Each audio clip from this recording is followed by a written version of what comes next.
The news media loves to banter around the word inflation in their 30-second monologues.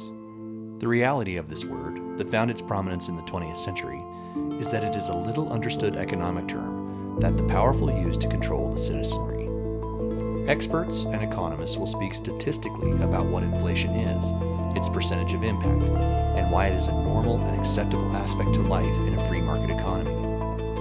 They always sound erudite and filled with credibility, add the letters behind their names, and most people glaze over the word without a second thought to its impact upon their daily lives. Money is a store of value. Everything else is a currency.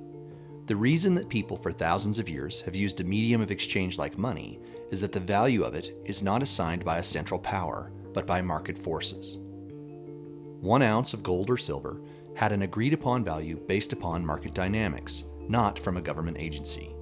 The amount of work it took to create a coin that was 1 ounce of gold was assignable to how many chickens or horses or leather goods that someone needed. It was fixed upon the labor of a person. They understood how much work it took to earn an ounce of gold and how much work it took to create a product or service equitable to that ounce of gold. Metals, land, or assets are much more tangible, and people generally have the opportunity to know its value based upon its weight or its size relative to the work they put in. In December of 1913, the Federal Reserve was created. This institution was dreamed up by the largest banks and with the blessings of a few powerful in government to regulate the money supply and craft a system where liquidity of money was easier to obtain. In the American economy prior to the creation of this system, there had been what was described as a panic in the economy that might be conflated today with a recession. People would feel the headwinds of circumstance and then retract their spending, sending waves through the economic institutions and government. The experts in economics at the time felt that the issues in a panic were always caused by the lack of supply of money.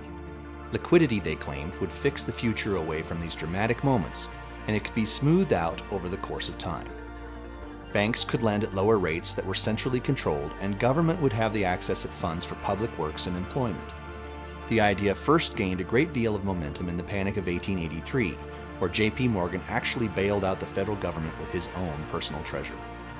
The 1883 panic was the beginning of the end of the gold standard in the U.S. The entire panic was a reaction to the lack of supply of gold and the subsequent runs on the banks. The bankers and powerful saw the outcome of that panic and began their press towards a centralized system of monetary control. Early in the Republic, central banks had a rough go of it. Alexander Hamilton's first central bank was undone by Andrew Jackson's bank war in his second term as president. The founders always had an uneasy relationship with central banking, and the people of the southern states had felt that the tariffs and centralization of power in the north were becoming an issue for the southern economy. Jackson refused to renew the charter, and the United States went away from central banking from 1836 to 1862. Lincoln created a set of national banks in the National Banking Act for the funding of the Civil War in 1863. This system of regional banks that had agreed-upon reserve standards lasted until the creation of the Federal Reserve System. This type of money management in the National Banking Act relied on the backing of bank reserves in U.S. Treasury bonds. The banks were required by the Act to hold a supply of treasuries that were backed by gold and silver. These bonds were to match the supply of gold and silver. When banks would over-leverage or lend out too much of their money to keep their reserves healthy, a retraction in the value of treasury bonds would cause a run on the bank in a panic. Each bank was judged for its balance sheet, and when they were too risky with their reserves, the people would demand their money back from the bank, causing a downward cycle and a panic that was infectious throughout the economy. The worst of these was the Panic of 1907, which finally broke the national banks and centralized all money management into the Federal Reserve System. Sold as a method of stability, the reality of the Federal Reserve System was that it too had issues keeping gold and silver on hand at the rate necessary to back the bonds that were sold. The Roaring Twenties were a result of the oversupply in money that was caused by the influx of it to fight the First World War. Once the war was over, the money dried up or had been converted to longer held assets like land or stocks, and the economy retracted. There was not enough gold or silver to increase the money supply again when the Great Depression hit.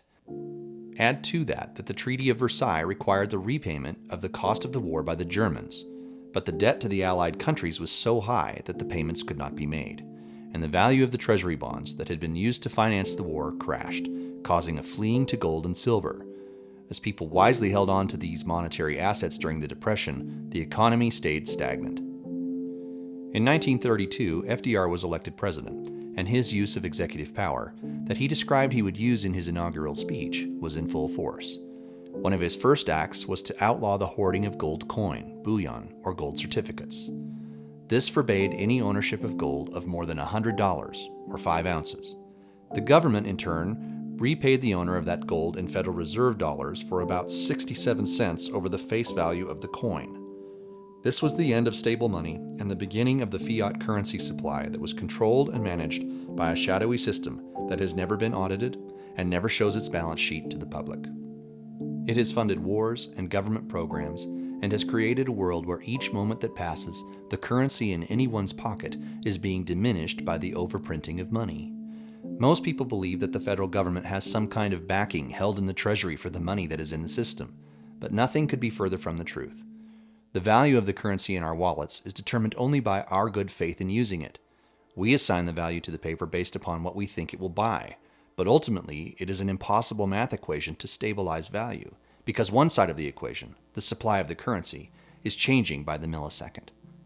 So what does it actually mean for the average American? The consequences have been nothing short of the most destructive forces upon us. The system funds the military-industrial complex.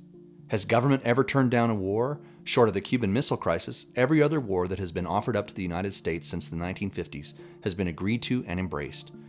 The industries have accumulated wealth beyond understanding, and they always have a steady supply of contracts and money that they can use to buy more assets, equipment, and pad their portfolios. This insidious cancer degrades our civic institutions of government and military and causes a strange amalgamation of the two. Civilian leadership of the military is in name only. The powerful know how to keep their contracts so the money continues to flow. The system destroys our health.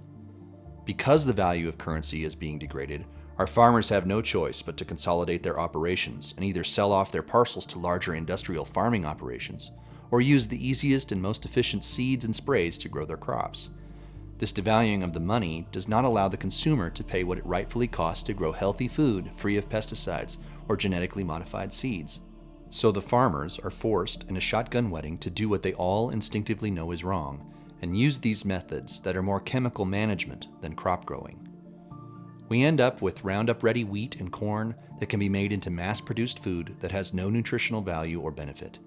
Our populace gains weight, battles chronic illness, and becomes allergic to food that has always been a staple for the human diet. Everything we buy from the grocery store has been touched by this toxicity, and it all started with the fact that we couldn't afford it, because our wealth had been robbed in the degradation of our currency. The system destroys housing. Every year the price of a home goes up. Price retractions in real estate are only temporary, and homes appreciate year over year. What isn't being said is that the rising price of a home is not because the house gets more valuable, but because our money buys less. If a home that you use and beat up gains value in numbers that are more than your own year's salary, it probably means something is off. An injection of money through the last 60 years into our economy has meant that there are people at the head of the line who get those funds and use them to buy up tangible assets and create home prices that the average person cannot afford. Drive the price up by gobbling up the supply and leaving the average American desperate to purchase a home while the numbers escalate beyond reach. Very few average workers can ever save up enough money in the time necessary to make a down payment. The appreciation of the home goes up faster than the wages allow for saving, and this vicious cycle destroys the backbone of the American life and economy. If you don't own a home, you cannot use its value to start a business, borrow money against it for improvements, or build any kind of wealth. The system destroys the working class. No one earns enough in wages to be wealthy in the United States. No job pays what any worker is worth. And that is not always because of crooked employers. The root cause is the value of our money. The consumer cannot afford the price of goods that a manufacturer will need to charge to make a profitable product. The consequence is that the employer cannot pay his employees what they might ultimately be worth if the money were more stable. Everyone that works for a wage is in an uphill battle chasing currency against the headwinds of inflation. Every hour they work is worth less than the previous hour. It is demoralizing and leaves the average American frustrated and discouraged. Everything in this inflationary system is a brutality upon the working and middle class. The assault has been intentional, and the results are tragic. We are sicker, poorer, and a less satisfied people because we have to work harder, eat worse, and struggle to build wealth. The government has two supposed levers to control this mysteriously made racket: spend less at the government or raise interest rates. No current swamp politician wants to stop the spending in Washington, so the Federal Reserve is left to raise interest rates, another crushing tool against the average citizen. There has to be a recognition that the people who are currently running in the uniparty system all have designs to keep this status quo. They have no interest in changing it. Listen to them as they feign for war and military spending or domestic programs that benefit the well-connected or corporate interests. I'm interested in political figures like Robert Kennedy, Thomas Massey, Rand Paul, who have all said that this collusional economy needs to change. We need people to understand what has been done to them as the ruled overclass and flee this system to things like decentralized assets, placing their fiat currency into real money like gold, silver, Bitcoin, or Ethereum that store value and keep central planners out of it. We have to resist things like digital currency that will only exacerbate these issues and centralize their control and perpetuate their ability to spend money. We have to be bold and courageous people who stand up and speak with our disobedience to power. This inflationary system has to end, but we have to be the ones willing to end it.